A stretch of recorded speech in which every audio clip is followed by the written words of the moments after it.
There are many reasons why I'd nominate Tony Blair as the worst Prime Minister we've ever had. But the damage to our political system has gone on long after he's left office.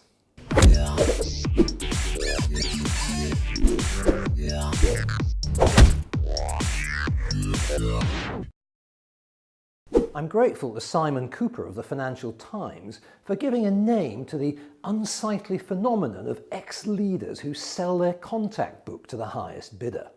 He calls it Blair disease, and I can't think of a more appropriate moniker for a trend that threatens the very core of our democratic system of politics. I suppose nothing should surprise me in a world where a warmonger like Blair is given the role of Middle East peace envoy. It comes with a chunky six-figure salary, an expense account big enough to cover permanent use of an entire floor of a five-star hotel, but that was only the beginning. He set up a consultancy business, creatively named Tony Blair Associates, from which he's conjured up contracts with oil-rich Kuwait and that warm and cuddly regime in Kazakhstan.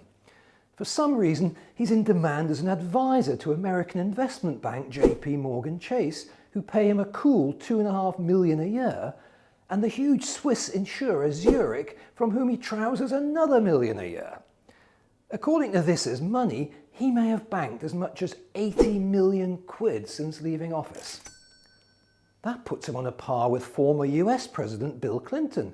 He was almost impeached when in office for a mix of financial and sex scandals, but somehow he's rehabilitated himself as a wise counsellor and a great public speaker. In the decade from 2001, the Clinton coffers expanded to the tune of $89 million. "Oh, I never had money until I got out of the White House," he coyly admits. On one level, I'm tempted to say, good luck to these guys. If rich companies or after-dinner audiences want to hear them pontificate on world affairs, what's the harm? But I do believe there's real damage being done here. I believe Tony Blair has cynically manipulated every set of circumstances through his life to end up with the current level of wealth he enjoys. I think he's a natural Tory who saw an easier chance to dominate a Labour Party led by Michael Foot than to take on Maggie Thatcher. The tragedy of John Smith's early death looks even more poignant in hindsight, as he could have spared us the Blair legacy. Blair got lucky and spent his years in power cultivating the rich friends and commercial contacts that would keep the cash register ringing when he left office.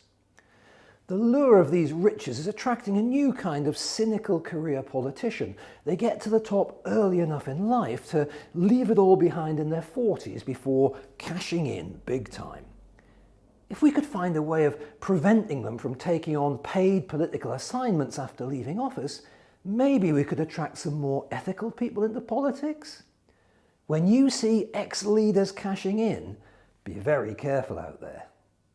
Hero or villain, Edward Snowden has blown the whistle on just how far governments will go to snoop on us.